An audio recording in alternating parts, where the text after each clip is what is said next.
오늘 함께 보실 하나님 말씀은 누가복음 9장 37절에서 50절까지입니다. 다 찾으신 줄 알고 같이 함께 합독하도록 하겠습니다. 시작. 이튿날 산에서 내려오시니 큰 무리가 맞을세 무리 중에 한 사람이 소리질러 이르되 선생님 청컨대 내 아들을 돌보아 주옵소서. 이는 내 외아들이니이다. 귀신이 그를 잡아 갑자기 부르짖게 하고 경련을 일으켜 거품을 흘리게 하며 몹시 상하게 하고야 겨우 떠나가나이다. 당신의 제자들에게 내쫓아 주기를 구하였으나 그들이 능히 못하더이다. 예수께서 대답하여 이르시되 믿음이 없고 패역한 세대여 내가 얼마나 너희와 함께 있으며 너희에게 참으리요. 내 아들을 이리로 데리고 오라 하시니 올 때에 귀신이 그를 거꾸러뜨리고 심한 경련을 일으키게 하는지라. 예수께서 더러운 귀신을 꾸짖으시고 아이를 낫게 하사 그 아버지에게 도로 주시니 사람들이 다 하나님의 위엄에 놀라니라. 그들이 다 그 행하시는 모든 일을 놀랍게 여길세 예수께서 제자들에게 이르시되 이 말을 너희 귀에 담아두라. 인자가 장차 사람들의 손에 넘겨지리라 하시되 그들이 이 말씀을 알지 못하니 이는 그들로 깨닫지 못하게 숨긴 바 되었음이라. 또 그들은 이 말씀을 묻기도 두려워하더라. 제자들 중에서 누가 크냐 하는 변론이 일어나니 예수께서 그 마음에 변론하는 것을 아시고 어린아이 하나를 데려다가 자기 곁에 세우시고 그들에게 이르시되 누구든지 내 이름으로 이런 어린아이를 영접하면 곧 나를 영접함이요 또 누구든지 나를 영접하면 곧 나를 보내신 이를 영접함이라. 너희 모든 사람 중에 가장 작은 그가 큰 자니라.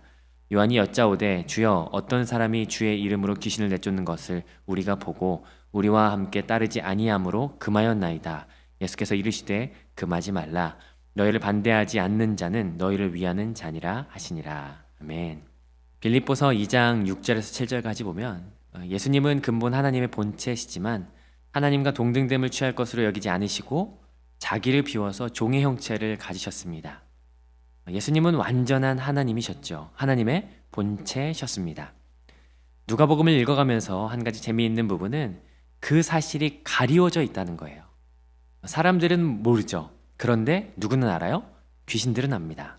누가복음 4장 41절과 8장 28절에서 귀신들이 나가며 소리질러 이르되 당신은 하나님의 아들이시니이다 라고 이야기하고요.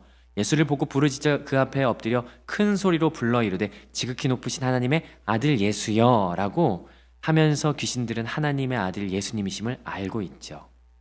이러한 내용 가운데 우리가 생각해 볼 것은 이번 주 말씀을 좀 되짚어보면요. 베드로가 예수님을 향해서 고백했던 그 고백, 너희는 나를 누구라 생각하느냐 라고 했을 때 하나님의 그리스도라고 한 고백은 정말 탁월한 고백이라는 것을 우리는 알 수 있습니다. 그리스도다 라고 하는 말은 메시아다 라고 하는 말을 헬라어로 바꾼 말이거든요. 기름 부음 받은 자라고 하는 의미입니다. 기름 부음 받은 자라고 하는 의미는 그 안에 왕권이 포함되어 있죠. 온 땅을 다스리시고 통치하실 왕, 그분이 바로 예수님이신 겁니다. 물론 베드로가 얼떨결에한 고백이긴 해요. 그러나 예수님께서는 이 고백을 매우 귀하게 여기셨고 이렇게 한 고백이 베드로의 이성이나 아니면 경험에서 출발된 게 아니었다라고 마태복음이 이야기하고 있죠. 예수님이 누구십니까? 예수님은 메시아시며 왕이십니다. 만왕의 왕이시고 만주의 주시죠. 그런데 그 왕권을 지탱해주는 요소가 있어요. 두 가지인데요. 그것은 영광과 힘입니다. 능력, 권위 이런 것이죠. 예수님은 메시아로서 왕으로서 영광과 능력이 있으신 분이십니다. 누가복음은 이 영광과 능력, 권위 있으신 예수님이 곳곳에 그려져 있는 것을 보게 됩니다. 일전에 살펴봤지만 마귀는 모함하는 자, 속이는 자라고 말씀을 드렸었어요. 누가복음 4장에서 예수님을 시험할 때, 모함할 때 뭐라고 시험을 합니까? 4장 6절에 보니까 내가 영광과 권위를 주겠다라고 하지만 이건 속이는 거였어요. 왜냐하면 예수님께는 본래 영광과 권위가 충만한 분이시기 때문이에요. 그리고 예수님은 장차 누가복음 21장 27절에 영광과 권능으로 어떻게 하실 거예요? 다시 구름 타고 다시 재림하실 겁니다. 그러면 이걸 생각해 보면서 다시 베드로의 고백으로 가시는 거죠. 9장 20절 한번 보시겠어요? 베드로는 예수님을 향해서 뭐라고 이야기합니까? 하나님의 그리스도라고 고백한 바 있어요. 영광과 권능의 주님을 고백한 거예요. 그러면 예수님께서 어떻게 영광이 충만하신 분이실까요? 어제 본문 기억하십니까? 변화산에서 변모되신 그 모습, 과거의 광야 가운데 있었던 그 성막, 그 가운데 임재하신 그 하나님의 충만한 영광으로 비유된 그 변화산의 예수님, 마치 구름 속에 갇혀버린 것 같은 그 뒤덮인 충만한 영광 가운데 있는 분이 바로 예수님이시라는 거예요. 어제 본문이 바로 그것을 이야기하죠. 예수님은 영광이 충만하신 분이세요. 그러면 예수님은 어떻게 권능이 있는 분이십니까? 그건 바로 오늘 본문입니다. 오늘 본문은 이 마가복음 본문으로 우리에게 더 친숙한 본문입니다. 누가복음은 이해 절반밖에 되지 않는데요. 여러분 혹시 그 말씀 잘 알지 않으십니까? 할 수 있거든이 무슨 말이냐? 믿는 자에게는 능치 못함이 없느니라. 이 말씀 기억하십니까? 그 사건이 마가복음에 기록된 오늘 본문하고 동일한 사건입니다. 그래서 오늘은 이 누가복음 본문을 가지고 누가의 관점으로 오늘 이 사건을 한번 같이 살펴보도록 하겠습니다. 같이 한번 본문을 살펴보겠습니다. 누가복음 9장 37절 같이 한번 읽어볼게요. 시작. 이튿날 산에서 내려오시니 큰 무리가 맞을세. 산에서 예수님과 3명의 제자들이 내려왔어요. 사람들이 예수님을 맞았죠. 그런데 그 중에 한 사람이 소리를 지르면서 예수님께 요청을 해옵니다. 그 요청이 뭐였습니까? 자기 아들이 병들었고, 마태복음에 의하면 그 병들었던 질병은 간질이라고 하는 질병이었어요. 그런데 이 누가가 직업이 의사임에도 불구하고 아이러니하게도 이건 질병이 아니라 귀신에 더 포커스를 맞춰요. 그 귀신은 42절에 보니까 더러운 귀신이었죠. 그리고 39절에 보니까 그 더러운 귀신은 그 사람의 외아들을 괴롭혔고, 그 괴롭힘은 마가복음에 의하면 어렸을 때부터 아들을 죽이려고 했고 불과 물에 자주 던졌었습니다. 그리고 42절에 보니까 그가 예수께로 데려올 때 귀신이 그를 거꾸로 트리는 장면이 등장하는 걸 보게 됩니다. 거꾸로 트린다라고 하는 건요, 어떤 레슬링 선수가 상대를 바닥에 내동댕이 치는 듯한 모습을 표현하죠. 굉장히 이 질병으로 귀신에게 붙들림되어서 굉장히 심한 고통을 받았다는 것을 보여주고 있는 겁니다. 이 아들이 몇 살인지는 정확하지 않지만, 그러니까 어렸을 때부터 그렇게 고통스러워하는 그 아들의 모습, 그 아들을 과연 참을 수 있는 부모가 대체 어디 있겠습니까? 그래서 이 아버지는 예수님의 제자들을 찾아왔었죠. 제 생각에는 예수님을 찾아왔었는데 예수님께서 그 3명의 제자들과 함께 변화산에 올라가셨던 것이고, 그래서 어쩔 수 없이 제자들에게 요청을 했던 것 같습니다. 왜냐하면 제자들도 9장에서 보니까 능력과 권위를 받았거든요. 그리고 전도 여행을 다니면서 그들이 모든 곳곳에서 예수님께서 받았던 그 능력과 권위로 말미암아 약한 것을 치료했던 어떤 결과들이 있었거든요. 그래서 그 제자들에게 찾아와 요청을 했지만, 그런데 제자들이 어떻게 할 수 없었던 것이죠. 왜 그랬을까요? 왜 제자들은 여기에서 그 귀신을 내쫓지 못했을까요? 이건 잠시 후에 생각해 보도록 하고요. 자, 그런데 예수님께서 꾸짖으십니다. 제자들이 못했던 그 소년을 향해서 예수님께서 말씀만으로 그 아이를 치료하세요. 그리고 그 아버지에게 돌려보내주죠. 예수님은 능력이 있으신 분이에요. 말씀만으로 그 더러운 귀신을, 그 오랜 시간 그 소년을 붙잡았던 그 질병을 말씀만으로 치유하시죠. 그러자 43절에 봅니다. 사람들의 반응이에요. 다 같이 한번 읽어보겠습니다. 시작. 사람들이 다 하나님의 위엄에 놀라니라. 아멘. 하나님의 위엄이라고 하죠. 이 위엄이라고 하는 말은 능력보다도 조금 더 묵직한 느낌입니다. 헬라어로는 메갈레이오테스라고 하는데, 그 어느 누구도 능가할 수 없는 능력, 유일무이한 능력, 어떤 강력한 능력을 말하는 거예요. 하나님의 그리스도이신 예수님은요, 어제 본 본문에서 그 누구와도 견줄 수 없는 영광을 지니신 분이었지만, 오늘 본문에서 어떻게 드러납니까? 그 어느 누구도 능가할 수 없는 능력의 주님으로 나타나시는 거예요. 이분이 예수님이십니다. 충만한 영광과 그 어떤 힘보다도 강한 능력, 이분이 바로 하나님의 그리스도 메시아이심이 분명하게 드러나는 어제와 오늘의 두 사건인 것이죠. 그런데 오늘 좀 더 생각해 보시겠습니까? 그건 뭐냐면, 예수님은 충만한 영광과 강한 능력으로 어떻게 사역하시는지를 한번 살펴보는 거예요. 예수님은 이미 권위와 영광이 충만한 분이십니다. 만주의 주, 만왕의 왕이세요. 그런데 그분이 어떻게 사역을 하십니까? 우리에게 오셔서 어떻게 그분의 영광과 권능을 펼쳐 보이십니까? 그건 정말 아이러니한데요. 베드로가 그 하나님의 그리스도이십니다라고 했던 그 직후와 변화산의 그 영광의 사건과, 그리고 오늘 권능의 모습을 보이신 직후에 동일하게 말씀하신 두 번의 말씀이 있어요. 그건 누가복음 9장 22절과 44절이거든요. 22절과 44절 연달아서 한번 같이 읽어보겠습니다. 22절입니다. 시작. 이르시되 인자가 많은 고난을 받고 장로들과 대제사장들과 서기관들에게 버림받아 죽임을 당하고 제3일에 살아나야 하리라 하시고 44절입니다. 이 말을 너희 귀에 담아두라. 인자가 장차 사람들의 손에 넘겨지리라 하시되 뭘 하시겠다라는 거예요? 십자가를 지시겠다는 거예요. 예수님은 영광과 권위가 충만한 분이세요. 그런데 그분께서 영광과 권위를 펼쳐 보이시는 그 방식은 십자가를 지심으로 말미암아 우리를 위해서 섬기시는 섬김으로 펼쳐 보이시겠다라고 하는 것을 지금 여기에서 보여주고 있다는 겁니다. 그런데 연달아서 나타나는 이 내용을 좀 더 살펴보시겠습니까?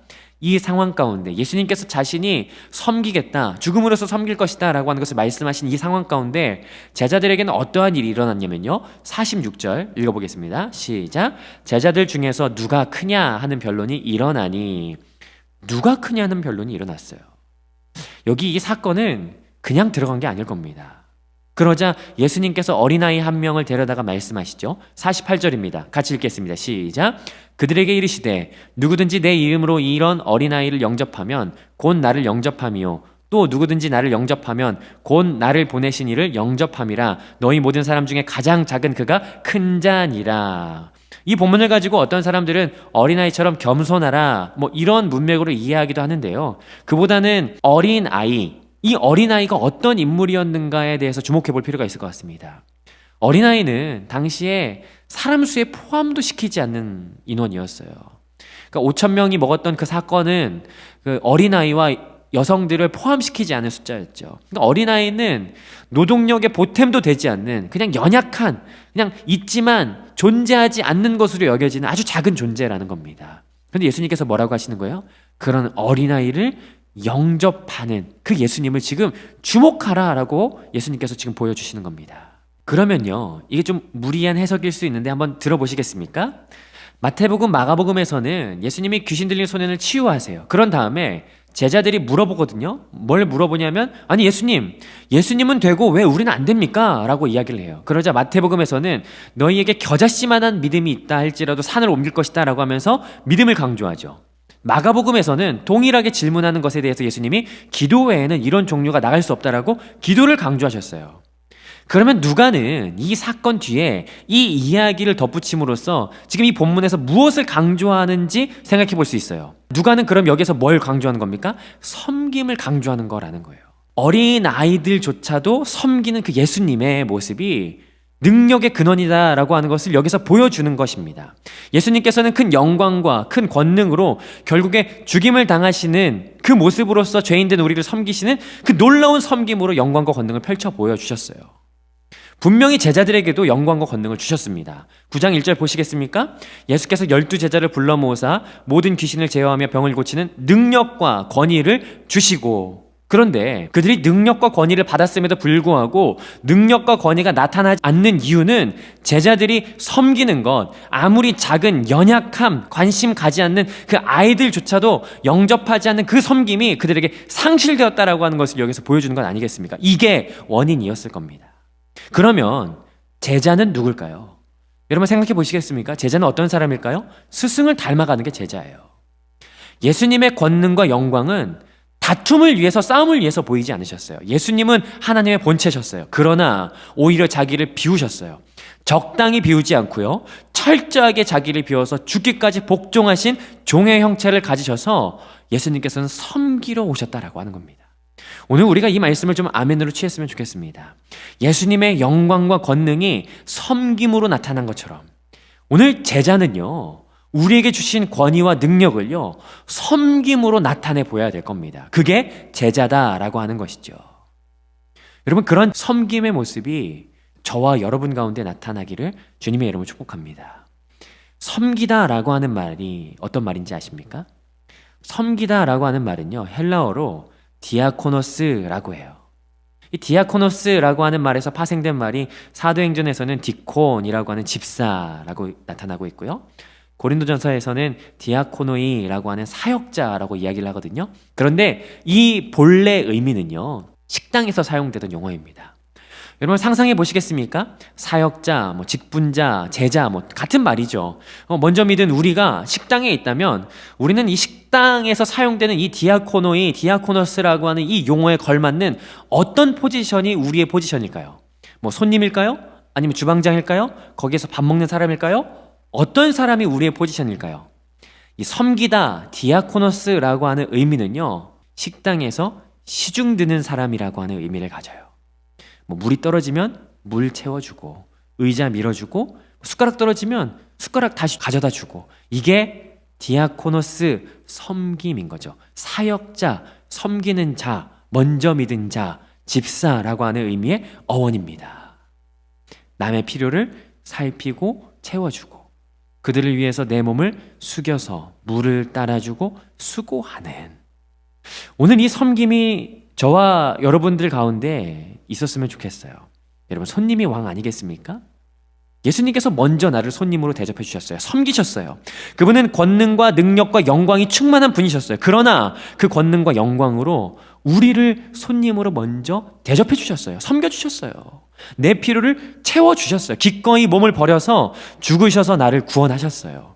그렇기 때문에 우리도 기꺼이 식당에서 시중을 들듯이 섬길 수 있는 거예요. 여러분, 오늘 내 이웃을 향해서 나에게 속한 학생, 사랑반 식구들을 위하여 여러분 손님처럼 예수님께서 나를 섬겨주신 것처럼 그렇게 섬김으로 나아가는 하루가 되셨으면 좋겠습니다. 우리에게 주님께서는 권능을 허락하여 주셨어요. 오늘 이 말씀을 통해서 주님께서 그 권능이 어떻게 펼쳐 보이기를 원하십니까? 그것은 섬김으로 펼쳐 보이기를 원하신다라고 하는 것입니다. 그렇게 섬김으로 우리에게 나타난, 우리에게 허락하신 권능이 펼쳐져 나갈 때 하나님께서 우리 안에 새 일을 행하시는 놀라운 일들을 경험하게 될 것입니다. 그 은혜를 누리시는 오늘 하루가 되기를 주님의 이름으로 축복합니다. 기도하겠습니다. 하나님, 감사합니다. 오늘 우리에게 허락하신 이 섬김의 은혜가 우리 가운데 있게 하여 주옵소서.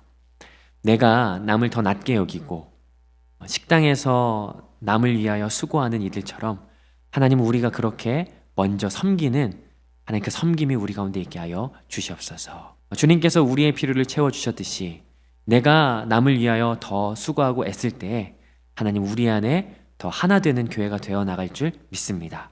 그렇게 행하실 주님을 찬양하며 감사드리며 사랑이 많으신 예수님의 이름으로 기도드렸습니다. 아멘.